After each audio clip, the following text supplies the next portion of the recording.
So folks, now let's look at some specific applications to spring mass systems. And this has to do with examining the roots to the corresponding characteristic equation for the corresponding homogeneous ODE. So if we look at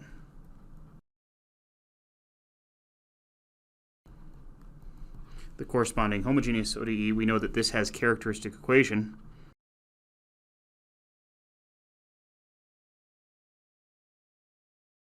And so if we were to think about solving this using the quadratic formula, we'd have that r is equal to negative b plus or minus the square root of b squared minus 4ac all over 2a. And what I want to look at now is this piece underneath the radical in the quadratic equation. The whole piece inside the radical there is called the discriminant. And that's the same term that you used in algebra. But the issue is if you recall, the discriminant determines whether or not we have two distinct real roots, or if we have a repeated real root, or if we have complex roots. And so if the discriminant is positive, then the system is, well, first of all, we're going to say that it's overly dampened. And we'll look at it, what that means graphically in just a moment here. But in this case, the solution to the system, we're going to get two distinct real roots. If this is positive, then the plus minus sign in the quadratic formula, the plus minus, each of those contributes to a real value to the right of it. And so we end up with two real roots. So we have two real roots, and so our solution to the, our general solution to the corresponding homogeneous ODE, I really should put, folks, I'm going to fix this to just be 0 here. Our solutions to the corresponding homogeneous ODE will just be x of t equals c1 e to the r1t, where r1 is one of the two roots that we get from that plus minus, plus c2 e to the r2t. Now, the case where b squared minus 4ac is 0, then what that means is that the only root is negative b over 2a, because if this is 0, the square root of 0 is 0, and the plus minus doesn't contribute anything new. When this is the case, we're going to say that the system is critically damped. And the equation governing the systems of motion has the form, so again, for the homogeneous, this would have the form x of t is equal to c1e. We just have one root, so we'll just call it rt. And then we need a second linearly independent solution, and this is what we talked about in class. This gives me te to the rt. There's my second linearly independent solution. Finally, if the discriminant is negative, so the expression underneath the square root sign here is negative, then we're going to have imaginary roots to this system. And when that's the case, we're going to say that the system is under-damped. And in this case, the equation governing the solution will be x of t is c1 e to the, so here I need to write the roots. So if r equals alpha plus or minus bi are the roots, let me do beta I because it fits. Beta I are roots. Then we get c1 e to the alpha t cosine beta t plus c2 e to the alpha t sine beta t. By the way, something to point out is that if this is 0, then the roots would be x of t would just be c1 cosine beta t plus c2 sine beta t. That is, in the case where the roots are purely imaginary, meaning they don't have a real component, or the real component is 0, then we just get a solution that only has sines and cosines in them. Okay, so what I would like you to do is I would like you to go through and answer these two questions. So pause the video, work through those. There's two questions here.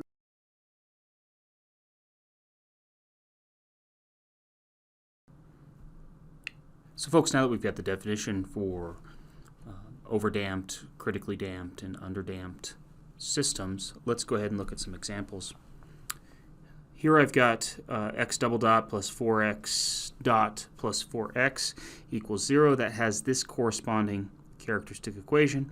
And so I went ahead and computed the discriminant. I took b squared minus 4ac, and in this case, the discriminant came out to be 0. So what have we said? We've said when that's the case, we're going to say that the system is critically damped. In this case, you could compute the roots, and you would find that the roots to this are r is equal to -2 with multiplicity 2. But you don't need to compute the roots. At the point that you know that the system is critically damped, you know that the system is going to have a graph that maybe looks something like this or something like this. And careful here, I'm just saying which of these could possibly be a guess. We're not exactly sure what it's going to look like, but it's not going to look like a situation like this where I just continue with the same oscillatory pattern, nor will it look like this where even though I am being dampened, I am continuing to oscillate in my position. Instead, I will have a situation where I asymptotically approach a displacement of 0, or maybe I initially overshoot that and then asymptotically approach 0. You don't know which of these two it might be until you look at your initial conditions, but this is the case when you've got a discriminant of 0 and it's critically damped. Okay.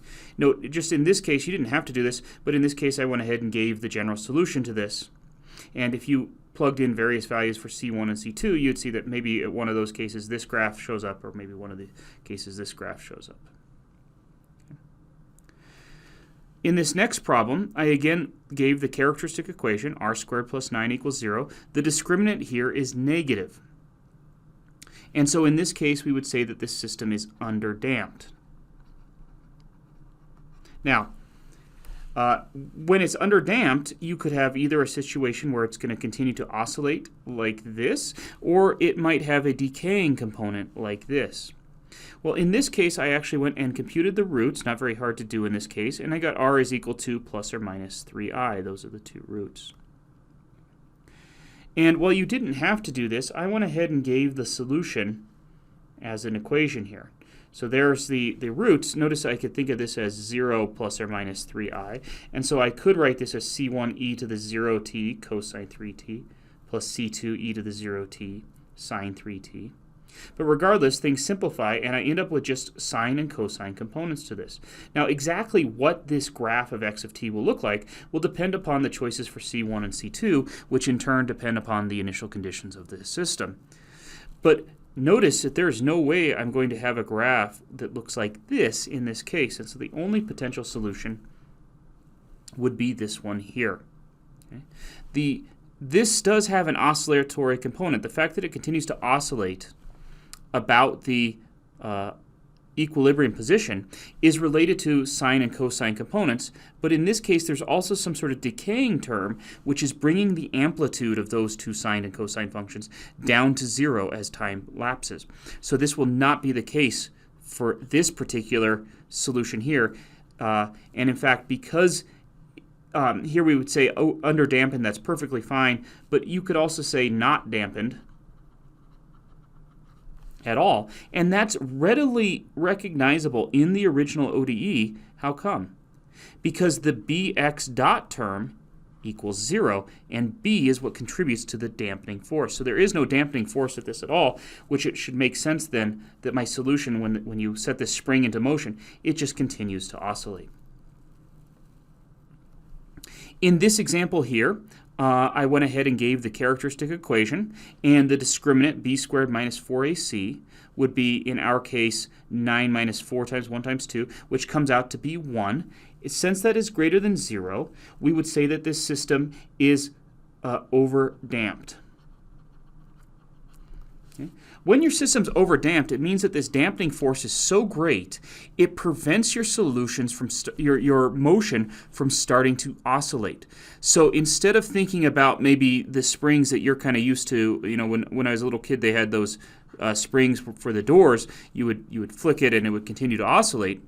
Instead, imagine that this spring is sitting in a very, very viscous fluid, meaning that if you were to stretch this spring and release it, it would return to equilibrium, but because the fluid that kind of permeates the space is so viscous that it would not oscillate back and forth. And so we've got one more situation to look at, and that is this scenario here. Here I've gone ahead and given the characteristic equation. The discriminant comes out to be minus 4. And because the discriminant is negative, I can certainly rule out the these two cases here, because the discriminant is negative, I know that sines and cosines are going to show up, so I'm going to have some sort of oscillation. To decide which of these two graphs or both, to decide upon that, we have to actually look at the roots to this. And in this case, if you go to find the roots, I get r is equal to -1 plus or minus I. And so I'm in the scenario here where I have both a real component and a complex component. The complex component is what manifests in the sine and cosine. That is, there's that 1 from the fact that this is 1i. And then the real component, this -1 right here, that shows up here and here, that shows up right there for that -1. Okay. And so we have both the oscillatory component, so the sine and the cosines, and then we also have the dampening component due to the dampening force that's going to eventually, notice as t goes to infinity, as t approaches infinity in this scenario, x of t approaches the equilibrium position of 0 because these two decaying exponential terms bring the displacement down to 0. So I am in this scenario here for my final graph.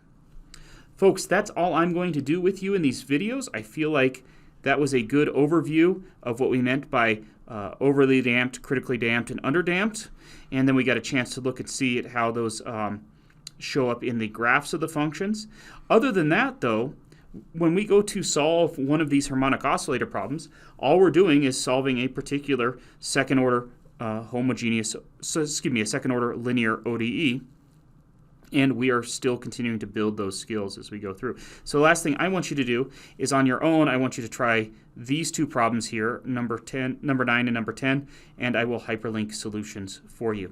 Thank you, folks, and I'll see you in class.